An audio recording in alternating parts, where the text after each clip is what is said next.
I'm going to say something that sounds political, but it's not political. It's actually directed towards the recovery community and towards the people who hope to be part of the recovery community at some point.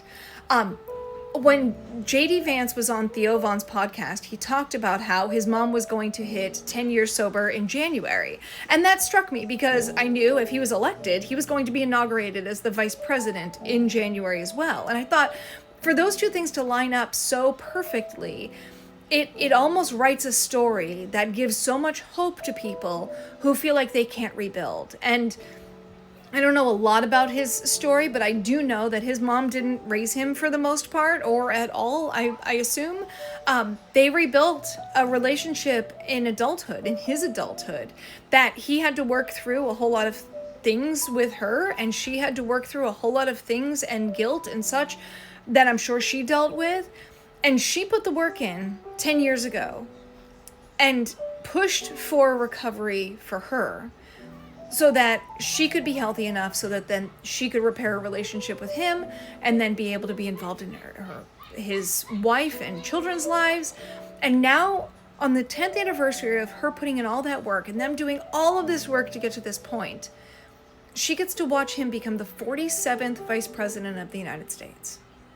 That's such a beacon of hope to so many people who are in active addiction, who think that it's too late for them, who think that they're never going to be able to rebuild their relationship with their children, that it's too far gone, that how are we ever going to be able to get to that point? You know, I only assume that loops in their head. Why do the work? I've heard it out of addicts' mouths that I've tried to help, and now they have somebody they can look to. They have somebody who they can look to who has done it successfully, who has done the work.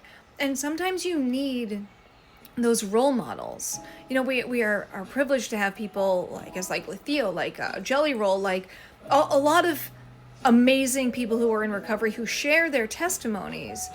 But I think in this case, the fact that her addiction did not hinder his development and how he was able to get to where he got to, I think that's really poignant and it really stands out to me. So I think that's something we need to celebrate.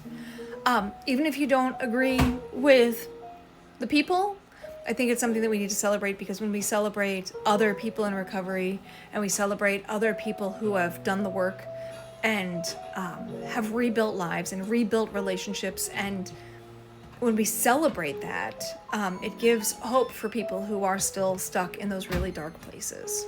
All right, now you can go back to being whatever political realm you want to go in. But for this, I think we should all unite.